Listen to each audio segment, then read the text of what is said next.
तो दोस्तों कल हमने आईटीआई टीओ की एक वीडियो आपको प्रोवाइड की थी जिसमें मैंने बताया था कि आईटीआई टीओ की वैकेंसी आ गई है। आज आईटीआई टीओ का रूल बुक आ गया है जिसमें मैं आपको कितनी वैकेंसी आई है, बैकलॉग वाली कितनी वैकेंसियां हैं, हमारी परमानेंट वैकेंसी कितनी है और जो संविदा पर काम कर रहे हैं उनके लिए कितनी वैकेंसियां, किस किस ट्रेड की कितनी कितनी वैकेंसियां आई हुई हैं और एक हमारा जो स्टेनोग्राफर वाला ट्रेड है और जो कोपा वाला ट्रेड है इसमें कितनी वैकेंसियां हैं, क्या सिलेबस क्या है, एग्जाम कैसे होने वाला है, किन किन टॉपिक से मेरे दोस्तों पेपर आने वाला है और क्वालिफिकेशन लेवल क्या है, क्या सीपीसीटी की जरूरत है या नहीं है, क्या सीपीसीटी वाले फॉर्म डाल सकते हैं या नहीं, या फिर अन्य क्या क्या क्वालिफिकेशन वहां पर मांगा गया है, यह है पूरी इंफॉर्मेशन भाई आपको इस वीडियो में देने वाला है। तो मेरे दोस्तों वीडियो को शुरू से लेकर लास्ट तक जरूर देखें। तो कोपा क्लिक मैंने फ्री बैच स्टार्ट करा है मेरे दोस्तों। मॉर्निंग में फ्री बैच चल रहा है, प्रैक्टिस टेस्ट पेपर बैच है जो मॉर्निंग में 8 से 9 उसका लाइव सॉल्यूशन हम कराते हैं। एप्लीकेशन एडवांस्ड कंप्यूटर क्लासेस पर अवेलेबल है जिसकी डिस्क्रिप्शन फ्री ऑफ कॉस्ट है, जिसका किसी प्रकार का कोई चार्ज नहीं है। और यदि आप बिगिनर्स आप नहीं हो और सॉरी यदि आप बिगिनर्स हो और यदि कोर्स कंप्लीट करना चाहते हो, कोर्स आपको कंप्लीट नहीं हुआ है तो उस बैच को ज्वाइन मत करिएगा, फिर आपके लिए ये बैच अवेलेबल है। ये बैच नाम मात्र की फीस 499 रुपए में आपको कंप्लीट कोर्स मिल रहा है मेरे दोस्त कोपा का। यदि आप बिगिनर्स हो, आप कोर्स कंप्लीट करना चाहते हो, यहाँ आईटीआई का जो कोपा है, यहाँ पर मेरे दोस्तों मैन जो फैक्टर है, मैन सिलेक्शन का जो फैक्टर है वो है ओनली ऑन कंप्यूटर। कंप्यूटर से ही मेरे भाई यहाँ पर सिलेक्शन होगा, चलेगा। तो दोस्तों यहाँ पर हमें जो जानना होता है वो सबसे पहले हम यहाँ सिलेबस जान लेते हैं कि हमारा सिलेबस क्या है, यहाँ देखते हैं और थोड़ा सा हम हमारे साइज को कम कर लेते हैं ताकि आपको आसानी से सिलेबस दिखाई दे सके। ठीक है जी, आ जाएगा सिलेबस पर। नोटिस करते हैं क्या है। देखो जी, जैसा कि आपको पता है कि 100 मार्क्स का कोपा का पेपर, आईटीआई टीओ का पेपर होता है। कितने का होता है? टोटल 100 मार्क्स का टीओ का पेपर होता है। इस 100 मार्क्स में से आपको 75 मार्क्स बोले गए हैं, वो है आपके ट्रेड थ्योरी के। जैसे कि आपने कोपा से डाल रहे हैं तो यहाँ पर सारा कंप्यूटर का जो पार्ट है वो 75 मार्क के क्वेश्चन होंगे, या फिर आप स्टेनो से डाल रहे हैं तो स्टेनो की थ्योरी होगी, या सर आप इलेक्ट्रीशियन डाल रहे हैं तो इलेक्ट्रीशियन की थ्योरी होगी, फिटर से डाल रहे हैं तो फिटर की थ्योरी होगी। इस प्रकार से आपको 75 क्वेश्चन किसके होते हैं? ट्रेड थ्योरी के होते हैं। वहां पर 25 क्वेश्चंस मेरे दोस्तों और होते हैं जो सबके लिए कॉमन होते हैं। सारे जितने भी एग्जाम्स, जितने भी ट्रेड हैं, चाहे कोई सी भी ट्रेड हो, वहां पर सारी ट्रेड के लिए ये 25 क्वेश्चंस कॉमन होंगे। इन 25 क्वेश्चन के अंदर विज्ञान और गणित दिया जाएगा, सामान्य ज्ञान दिया जाएगा। जीके के अंदर अगर स्पेशली हम बात करें तो यहाँ पर एमपी जीके को ज्यादा प्रायोरिटी दी जाएगी। तार्किक ज्ञान यानी रीजनिंग होगा और यहाँ पर बेसिक कंप्यूटर भी देगा। तो मेरे दोस्तों यहाँ सिलेक्शन जो दिलवाने वाला है वो ओनली ऑन कंप्यूटर वाला चैप्टर है, क्योंकि यहाँ 25 क्वेश्चन के अंदर भी आपको कंप्यूटर पूछा गया है तो कम से कम मेरे भैया 5 क्वेश्चन तो आ ही जाएंगे, और आपको 75 क्वेश्चन कंप्यूटर के पूछा गया है, यानी करीब करीब 80 मार्क्स का कंप्यूटर का सिलेबस कवर हो रहा है। आईटीआई टीओ की क्या हो रहा है, 80 मार्क्स का कंप्यूटर वाला सेक्शन ऑलरेडी कवर हो रहा है। बचे 20 मार्क्स जो आपको अदर देखना है मेरे दोस्तों, इससे तगड़ा मौका नहीं होगा। एडवांस्ड कंप्यूटर क्लासेस के जो हमारे बच्चे हैं उनके लिए इससे तगड़ा मौका नहीं होने वाला है, क्योंकि कंप्यूटर जो हमने पढ़ाया है वो बहुत ही डीप पढ़ाया है और सुबह प्रैक्टिस टेस्ट बैच भी चल रहा है, उसके अंदर भी ज्वाइन करके आप आसानी से मेरे दोस्तों ये एग्जाम को फोड़ सकते हो। हाँ जी, तो ये रहा आपका पैटर्न, कैसे कैसे पेपर आना है। 75 मार्क्स और 100 मार्क्स का टोटल एग्जाम होगा। अब ये जो 75 मार्क्स का यदि हम कोपा के लिए बात करें तो ऐसे कौन कौन से टॉपिक हैं जो 75 के क्वेश्चंस आएंगे, या फिर यहां से टॉपिक्स कौन कौन से हैं, तो जो आपके 25 क्वेश्चन आएंगे तो आप वीडियो में आगे बढ़ेगा, आपका भाई बताने वाला है। सबसे पहले मेरे दोस्तों हम वैकेंसियों की बात करने वाले हैं कि कैसी और कहां कितनी वैकेंसियां अवेलेबल हैं, या फिर सबसे पहले हम यहां पर टॉपिक की बात कर लेते हैं मेरे भाई कि यहाँ टॉपिक कौन कौन से हैं जो टॉपिक से आपको क्वेश्चंस बनने वाले हैं। तो देखो ली, इंस्टॉल सेटअप ऑपरेटिंग सिस्टम, मतलब जब हम ऑपरेटिंग सिस्टम इंस्टॉल करते हैं तो उससे रिलेटेड चीज है। एंड रिलेटेड सॉफ्टवेयर, जो जो सॉफ्टवेयर की आवश्यकता होती है ना, सेफ्टी हुआ, सेफ्टी देता है यानी वहां पर सिक्योरिटी प्रोवाइड करने वाला काम है, यानी ऑपरेटिंग सिस्टम को सिक्योरिटी कैसे देना है, ऑपरेटिंग सिस्टम की इंस्टॉल कैसे करना है, ऑपरेटिंग सिस्टम का सेटअप वगैरह, ये सारी इंफॉर्मेशन बात। सेकंड लिखा है आपका क्रिएट फॉर्मेट एडिट डॉक्यूमेंट, यानी एमएस वर्ड के अंदर आप कैसे किसी डॉक्यूमेंट को क्रिएट करोगे, फॉर्मेट करोगे, एडिट करोगे, ये एमएस वर्ड को डिटेल्ड में पढ़ना है आपको, है ना। देन उसके बाद हम मेरे थर्ड बात करें तो मेरे दोस्तों आपको वर्कबुक यानी एक्सेल के अंदर आप कैसे कैलकुलेशन करोगे, कैसे क्रिएट करोगे, कैसे फॉर्मेट करोगे, कैसे उसे एडिट करोगे, कैसे वहां पर कोई डेवलपमेंट का काम करोगे, ये स्प्रेडशीट यानी एमएस एक्सेल के बारे में भी यहाँ डिटेल में पूछा गया है। यहाँ पर दोस्तों एक फोर्थ पॉइंट पर आता है कि आपको कस्टमाइज स्लाइड यानी प्रेजेंटेशन यानी पावर पॉइंट के अंदर जो आप प्रेजेंटेशन बनाना आपको सीखना पड़ेगा, यानी पावर पॉइंट के बारे में भी सारा सेक्शन पूछा जाएगा। फिफ्थ पॉइंट में बोला है क्रिएट मैनेज डेटाबेस, यानी यहाँ पर मेरे दोस्तों माई एसक्यूएल के बारे में पूछा गया है। यानी यहाँ पर एमएस एक्सेस के बारे में ना पूछ के माई एसक्यूएल क्या होता है, हमारा एक डेटाबेस ही होता है मेरे दोस्तों, डीबीएमएस ही होता है, डेटाबेस मैनेजमेंट सिस्टम होता है। लेकिन हमारे एमएस ऑफिस के अंदर एमएस एक्सेस आता है, बट यहाँ पर माई एसक्यूएल मेरे दोस्तों यहाँ पर पूछा जाएगा। तो डेफिनेटली हम यहाँ पर माई एसक्यूएल के बारे में भी पढ़ेंगे और इससे रिलेटेड भी क्वेश्चंस को लगाएंगे। ये क्वेश्चंस मेरे दोस्तों मैं निकाल के लाऊंगा और यूट्यूब पर बहुत जल्दी सॉल्व कराने वाला हूँ। मॉर्निंग में 9 बजे वाला बैच है जो फ्री वाला बैच, उसमें भी सॉल्व कराने वाला हूँ। और ये टॉपिक मैंने जो कोर्स बताया है उस 499 वाला, उसमें भी कंप्लीटली मैंने यहाँ पर मेरे दोस्तों डिस्कस करा है। आपको इंस्टॉल करना है, सेटअप करना है या कॉन्फ़िगर करना है, क्या है trouble shoot and secure computer networking लिखा आपका इंक्लूडिंग इंटरनेट। मतलब कि मेरे दोस्तों आपको किसी नेटवर्क को इंस्टॉल करना सीखना है, उसका सेटअप बनाना सीखना है, उसके बारे में जो डिवाइसेस यूज रहे हैं, मॉडेम हुआ, राउटर हुआ, रिपीटर हुआ, इन सारे बारे में डिटेल में आपको जानना है। यानी नेटवर्क इंक्लूडिंग इंटरनेट, यानी इंटरनेट का भी यहाँ पर आपसे यहाँ पर एक प्लस पॉइंट जो है डेवलपमेंट, वेब पेजेस का डेवलपमेंट का काम हुआ, HTML हुआ, CS हुआ, यानी यहाँ पर आपको वेब पेज डेवलपमेंट के बारे में भी क्वेश्चंस पूछे।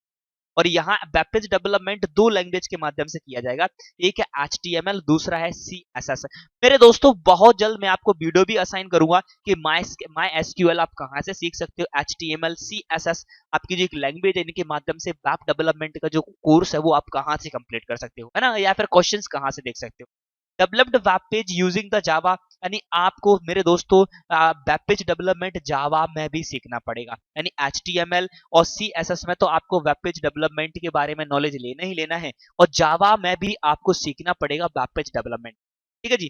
देन उसके बाद create workbook with advanced formulas macro. देखो जी, आपको एक्सेल के अंदर बेसिक तो पढ़ना ही है, एमएस सीट को क्रिएट करना, एडिट करना, कोई वहां पर चार्ट बनाना, उसके साथ साथ आपको एडवांस भी चलना है। एडवांस कैसे चलना है मेरे दोस्तों, आपको फॉर्मूले का यूज करना सीखना है, फॉर्मूले हैं वहां मैक्रो को रिकॉर्ड करना भी सीखना है, वहां पर चार्ट का भी बारे में नॉलेज सीखना है, वहां पिवट टेबल के बारे में भी सीखना है, और मेरे दोस्तों ability to use power tools के बारे में भी आपको बात करना है। यानी एमएस एक्सेल को मेरे भाई यहाँ पर बिल्कुल निचोड़ के रख दिया है। मेरे दोस्तों टीओ के बारे में इतना डिटेल्ड इंफॉर्मेशन आपको कोई प्रोवाइड नहीं करेगा जितना डिटेल्ड इंफॉर्मेशन आपका भाई आपको प्रोवाइड कर रहा है, क्योंकि मैं इसके बैकग्राउंड से बिलोंग करता हूं। देन 10th पॉइंट में आपको बोला ब्राउजिंग के बारे में देखना है, ब्राउज के बारे में देखना है, सेलेक्ट एंड लिखा आपका transact using e commerce website. मतलब कि ई कॉमर्स वेबसाइट को यूज करना है, ई कॉमर्स वेबसाइट से आप कैसे कोई ई कॉमर्स वेबसाइट से आप कैसे शॉपिंग करते हो, कैसे चीजों को खरीदते हो, ये इंफॉर्मेशन भी आपको यहाँ है। और आपको सिक्योर 11th पॉइंट सिक्योरिटी के बारे में बोला गया है कि information from internet by using cyber security, यानी साइबर सिक्योरिटी के जो कुछ कॉन्सेप्ट्स हैं, साइबर सिक्योरिटी से रिलेटेड जो चीजें हैं उसके बारे में भी यहाँ से आपको क्वेश्चंस पूछे जाएंगे। मेरे दोस्तों इस सिलेबस का स्क्रीनशॉट लेकर रख लीजिएगा और आप पढ़ना स्टार्ट कर दीजिएगा, गारंटी देता हूं इसके अंदर आपका सिलेक्शन हो जाएगा। तो उसके बाद भैया 12th पॉइंट जो है उसमें क्लाउड कॉन्सेप्ट के बारे में, सर्विसेज के बारे में बताया, जो क्लाउड कंप्यूटिंग है यानी सर्वर वगैरह जो है उनके बारे में बताना है। 13 के बारे में राइट प्रोग्रामिंग यूजिंग पाइथन और जावा, मतलब आपको प्रोग्रामिंग के बारे में भी पूछना है। देखो डेवलपमेंट दो प्रकार का यहाँ, एक वेब पेज डेवलपमेंट है, वेब पेज डेवलपमेंट 3 लैंग्वेज में सीखना है आपको, जावा में सीखना है, HTML में सीखना है और CSS में। देन उसके बाद आपको प्रोग्राम डेवलपमेंट भी सीखना है 2 लैंग्वेज में, पाइथन और जावा। जिसमें से पाइथन लैंग्वेज मेरे दोस्तों आजकल जो है हमारे एप्लीकेशन डेवलपमेंट के लिए बहुत ज्यादा प्रयोग की जा रही है, जावा लैंग्वेज का भी डेवलपमेंट आजकल हो रहा है। मेरे दोस्तों ये आपका कंप्लीट कोर्स है, कंप्लीट टॉपिक है, कंप्लीट सिलेबस है हमारा, किसका मेरे दोस्तों टीओ का, जिसे ट्रेनिंग ऑफिसर बोलते हैं, किसका मेरे भैया कोपा का, कंप्यूटर ऑपरेटर प्रोग्रामिंग असिस्टेंट जो होता है कोपा, है ना। कोपा का पूरा नाम क्या होता है, कंप्यूटर ऑपरेटर प्रोग्रामिंग असिस्टेंट जो है वो मेरे दोस्तों आपका कोपा वाला सेक्शन है। तो कोपा का ये आपको मैंने सिलेबस कंप्लीट है। अब हम थोड़ा सा चलते हैं वैकेंसियों के बारे में, ठीक है जी, और थोड़ा वैकेंसियों के बारे में जानते कीजिएगा दोस्तों। ये रिक्त पदों के बारे में बताया गया है। तो भर्ती का प्रकार जो है मेरे दोस्तों, सीधी भर्ती में आपको 244 वैकेंसियां हैं और संविदा भर्ती 20% संविदा कर्मचारी हेतु आरक्षित, मतलब कि जो 5 साल से पहले से आईटीआई के अंदर एज अ संविदा पर काम कर रहे थे, एज अ संविदा पर जॉब कर रहे थे, तो उनके लिए इन्होंने 61 वैकेंसी अलग से रिजर्व रखी है। 61 वैकेंसियों में ये फॉर्म फिल। किस ट्रेड की मेरे दोस्तों कितनी वैकेंसियां हैं, तो देखो जी, यहाँ पर इलेक्ट्रीशियन मैकेनिक की वैकेंसी 20 है ना। डीजल मैकेनिक की वैकेंसी 40 है मेरे दोस्तों। यहाँ प्रशिक्षण अधिकारी रेफ्रिजरेटर या फिर एयर कंडीशनर की मैकेनिक की वैकेंसी मेरे दोस्तों 11 है। यहाँ प्रशिक्षण अधिकारी यानी लिखा हुआ है यहाँ पर मेरे दोस्तों ड्रासमैन मैकेनिकल, उसकी 7 वैकेंसियां हैं, है ना। ड्रासमैन सिविल की 9 वैकेंसियां हैं। इलेक्ट्रीशियन की मेरे दोस्तों यहाँ 48 वैकेंसियां हैं। यानी सबसे ज्यादा वैकेंसियां मेरे दोस्तों दो ही ट्रेड में है, एक है आपका कोपा, है ना, कंप्यूटर ऑपरेटर जो प्रोग्रामर है उसमें, और दूसरा है मेरे दोस्तों आपका इलेक्ट्रीशियन। इलेक्ट्रीशियन में 48 है, और computer operator and programming assistant जो है कोपा जो है मेरे दोस्तों वहाँ 48 वैकेंसियां हैं। फिटर में मेरे दोस्तों 24 वैकेंसियां हैं। गणित और ड्राइंग का टीचर जो है वो 24 वैकेंसियां हैं, और यहाँ पर हिंदी स्टेनो का मेरे दोस्तों वैकेंसियां हैं उसमें ओनली हैं। यहाँ पर हमारे जो स्टेनोग्राफर वाले भाई हैं उनके लिए निराशा देखनी पड़ रही है, उनके लिए मेरे दोस्तों ओनली यहाँ पर यही अवेलेबल है। मेरे दोस्तों हम अब बात करते हैं क्वालिफिकेशन की, कि अब मैं ओनली 2 ट्रेड के बारे में बात करूंगा। एक मेरे दोस्तों मैं कोपा यानी कंप्यूटर ऑपरेटर के बारे में बात करूंगा, और दूसरा मैं हिंदी स्टेनो के बात करूंगा। इन दोनों में क्वालिफिकेशन क्या है, यानी क्या क्या मांगा है, यदि आपके पास क्या अवेलेबल है जिससे आप फॉर्म फिल कर सकते हो, क्या यहाँ से जरूरत है या नहीं है, वो भी मैं यहाँ पर क्लियर करने वाला हूँ। देखिए दोस्तों, ये रही हमारी पोस्ट कोड 7 कोड है इसका कंप्यूटर ऑपरेटर का, जिसके अंदर आपका 48 वैकेंसियां हैं, ठीक है जी। सैलरी 32,008 से लेकर 1,36,000, 1,00,000 मेरे दोस्तों 1,03,600 तक आपकी सैलरी पहुंच जाएगी।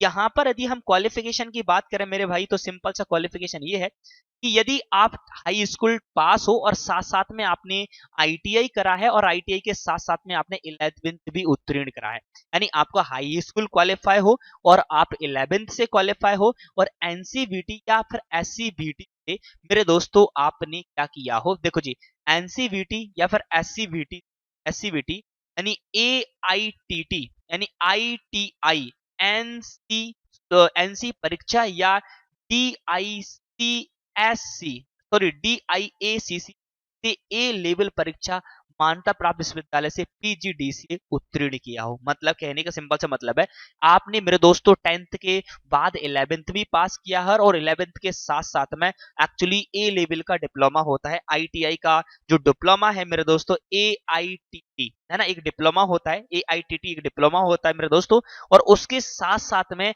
आपने के पास अगर पीजी अवेलेबल है, एआईटीटी एक डिप्लोमा होता है जो आईटीआई कराता है ना, आईटीआई कराता है, एनएसी से आईटीआई कराता है, और ये आईटीआई के साथ साथ में आपका पीजीडी से अवेलेबल होगा, तो आप आसानी से फॉर्म फिल कर पाओगे। देखो क्या मीनिंग है, ट्रेड से, है ना, साथ ही संबंधित ट्रेड से यानी एनसी या फिर एससीबीटी से एआईटीटी, है ना, जो आईटीआई डिप्लोमा कराता है वो, या फिर आपके पास पीजीडी से होगा, तो आसानी से मेरे दोस्तों आप फॉर्म फिल कर सकते।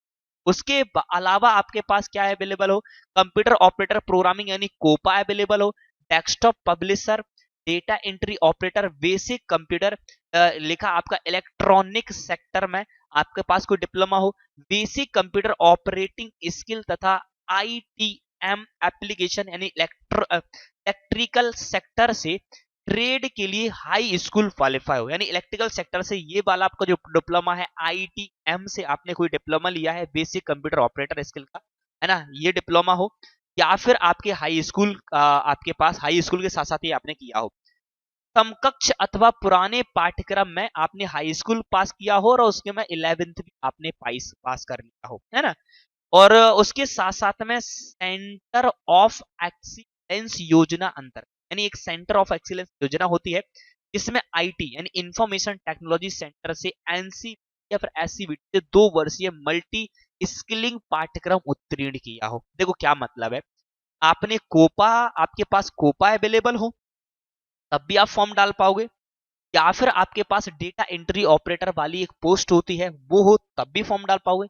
बेसिक कंप्यूटर ऑपरेटर स्किल का भी बच्चों एक ट्रेड होता है वो अवेलेबल हो तब भी आप फॉर्म डाल पाओगे। उसके साथ साथ आपने 10th के बाद 11th में यदि आपके पास एक सब्जेक्ट अवेलेबल है आईटी का, जो एक योजना चलती है जो कि आपको उत्कृष्ट स्कूल के अंदर ये दी जाती है, जैसे कि नंबर 1 स्कूल से उनके अंदर ये दी जाती है, जो आईटी का एक डिप्लोमा होता है। अगर वो 2 साल का आपका डिप्लोमा आपके पास अवेलेबल हो, जिसे मल्टी स्किलिंग पाठ्यक्रम के द्वारा अवेलेबल हो, तो तब भी आप फॉर्म को फिल कर सकते हैं, है ना। साथ साथ मेरे दोस्तों आपके पास और क्या अवेलेबल हो, हाँ जी, लिखा है आपका यूजीसी से मान्यता प्राप्त विश्वविद्यालय से क्या हो, से कंप्यूटर साइंस में, है ना, या फिर कंप्यूटर साइंस एंड इंजीनियरिंग में, या फिर इंफॉर्मेशन टेक्नोलॉजी में, या फिर इंफॉर्मेशन तथा कम्युनिकेशन में, या फिर इंफॉर्मेशन साइंस में, या फिर कंप्यूटर इंजीनियरिंग में, या फिर कंप्यूटर साइंस एंड में, इंजीनियरिंग या फिर टेक्नोलॉजी में आपने क्या की हो मेरे दोस्तों, ग्रेजुएशन किया हो, यानी आपके पास एमएससी हो कंप्यूटर से, बीएससी हो कंप्यूटर साइंस से, इंजीनियरिंग में आपका डिप्लोमा हो, है ना, इंफॉर्मेशन क्या बात है यहाँ पर, इंजीनियर हो, इंफॉर्मेशन टेक्नोलॉजी में आपने ग्रेजुएशन करा है, इंफॉर्मेशन तथा कम्युनिकेशन में आपने ग्रेजुएशन करा है, इंफॉर्मेशन साइंस में ग्रेजुएशन करा है, कंप्यूटर इंजीनियरिंग में ग्रेजुएशन करा है, कंप्यूटर साइंस में ग्रेजुएशन करा है, या फिर टेक्नोलॉजी में आपने कोई ग्रेजुएशन करा है, या फिर पॉलीटेक्निक से कोई डिप्लोमा किया है, तब भी आप कोपा फॉर्म फिल कर सकते हो। उसके साथ साथ मेरे दोस्तों किसी मान्यता प्राप्त यूनिवर्सिटी से आपके पास बीसीए हो या फिर एमसीए हो या उत्तीर्ण हो मेरे दोस्तों, तब भी आप वहां से फॉर्म फिल कर सकते हो, यानी बीएससी हो, एमएससी हो, बीसी हो, एमसी हो, यदि आपके पास डिग्री भी है तब भी मेरे दोस्तों आप इसके अंदर कोपा में फॉर्म फिल हो। ये रहा कोपा का आपका एलिजिबिलिटी कि क्या क्या एलिजिबिलिटी है, कैसे आप वहां पर फॉर्म फिल कर सकते हो। चलते हैं मेरे दोस्तों स्टेनो वाली ट्रेड के लिए। स्टेनो वाली ट्रेड में आपको क्या क्या मांगा है, क्या क्या एलिजिबिलिटी होनी चाहिए, तब आप कोपा वाली फॉर्म पर स्टेनो वाली ट्रेड में फॉर्म फिल कर सकते हो। ये रहा मेरे दोस्तों आपका स्टेनो का टीओ का पद, जिसमें कितनी वैकेंसियां, ओनली 3 वैकेंसियां हैं। यहाँ पर क्या होना चाहिए मेरे दोस्तों, देखो क्या क्या चीजें कंपलसरी है यहाँ पर, देखिएगा। सबसे पहली वाली बात, आप ग्रेजुएट होना चाहिए, सबसे पहली वाली। उसके साथ साथ आपके पास 100 वर्ड पर मिनट का डिप्लोमा होना चाहिए। और एक बात क्लियर कर दूं, यहाँ स्टेनो की वैकेंसियां हैं, इंग्लिश स्टेनो की वैकेंसी नहीं है। उसके साथ साथ मेरे दोस्तों आपके पास सीपीसीटी का डिप्लोमा होना चाहिए, जो कि आपको 20 वर्ड पर मिनट हिंदी में क्वालिफाई होना चाहिए। यदि आपने हिंदी में सीपीसीटी का डिप्लोमा क्वालिफाई करा है 20 वर्ड शब्द में, तब भी आपको आपको वो वहां पर चल जाएगा, यानी सीपीसीटी होना चाहिए 20 वर्ड पर मिनट हिंदी में क्वालिफाई। उसके बाद मेरे दोस्तों मान्यता प्राप्त किसी संस्था से आपके पास पीजीडीसी या फिर मेरे भैया आपका जो कोपा का डिप्लोमा, यानी 1 वर्षीय आपके पास, यानी डीसी यहाँ पर चाहिए। इतनी चीजें अगर आपके पास अवेलेबल हैं तो मेरे दोस्तों आप आसानी क्या कर सकते हो, आप आसानी से यहाँ ईस्टर्न वाली ट्रेड के लिए फॉर्म भर सकते हो। ये एक साल के कंप्यूटर डिप्लोमा की जगह एक कंप्यूटर साल के डिप्लोमा को थोड़ा एक्सप्लेन करके उन्होंने बताया है कि क्या क्या चल जाएगा। ये 1 साल के कंप्यूटर डिप्लोमा के समय किसी विश्वविद्यालय से डिप्लोमा प्राप्त करा है, कोई मुक्त विद्यालय वहां से डिप्लोमा प्राप्त करा है, यानी कोई डीओई इसके द्वारा डिप्लोमा स्तर का डिप्लोमा है, या फिर पॉलीटेक्निक से कोई डिप्लोमा करा है, या फिर एनसीबीटी एससीबीटी से कोपा करा है, यानी 1 साल का जो भी आपका कंप्यूटर का डिप्लोमा आपने करा है, तो जाके आप आसानी से वहां पर फॉर्म फिल। तो ये 2 के बारे में बच्चों मैंने आपको बता दिया है, कोपा और स्टेनो, हमारा स्टेनो ट्रेड के बारे में। और अदर ट्रेड से हम बैकग्राउंड से है नहीं। यदि आप अदर ट्रेड वाला कोई बच्चा मेरी ये वीडियो देख रहा है और यदि आप चाहते हो अदर ट्रेड, तो कमेंट सेक्शन के अंदर मेरे को बता दीजिएगा। अदर ट्रेड के भी प्रैक्टिकल टेस्ट पेपर हम बहुत जल्दी लेकर आएंगे, और कोपा और हमारे ये जो आपके स्टेनो वाले हैं ये तो प्रैक्टिकल टेस्ट पेपर हम आपको अवेलेबल। अदर ट्रेड के जो क्वेश्चंस है सभी के सभी पेपर, प्रैक्टिकल टेस्ट पेपर मेरे दोस्तों मेरे एप्लीकेशन पर मैं अवेलेबल कराऊंगा, जिसकी लिंक वीडियो के डिस्क्रिप्शन में है। लेकिन अभी फिलहाल ओनली मैं कोपा और स्टेनो सारी चीजें अवेलेबल करा रहा हूं। यदि मेरे पास कोई टेक्निकल बच्चा अवेलेबल होगा जो चाहता है कि जी हमें अदर ट्रेड का भी प्रोवाइड कराएगा, तो कमेंट सेक्शन में आप मेंशन करिएगा। इसी प्रकार की नॉलेजेबल वीडियो के साथ मेरे दोस्तों आपका भैया मिलता रहता है। तो चैनल पर नए हो तो प्लीज चैनल सब्सक्राइब कर लीजिएगा। और आपके लिए फ्री बैच चल रहा है मॉर्निंग में 8 बजे कोपा के लिए, है ना। कोपकली फ्री बैच चल रहा है मेरे दोस्त, उसे ज्वाइन करना ना भूलेगा। वो आपको एप्लीकेशन पर मिलेगा, अवेलेबल है। मिलता आपका भैया, इसको ज्यादा से ज्यादा शेयर कर दीजिएगा ताकि बच्चों तक ये फ्री बैच की इन्फॉर्मेशन पहुंच सके मेरे दोस्तों, जहां जहां पहुंच सकते वहां वहां पहुंच सके। मिलता आपका भैया कल इसी समय, या फिर मिलता आपका भैया इसी प्रकार की नॉलेजेबल वीडियो में। नमस्कार। और कमेंट में ये भी बता दीजिए कि आपको किस वैकेंसी के बारे में फुल इन्फॉर्मेशन चाहिए, आपका भाई उन वैकेंसियों के बारे में भी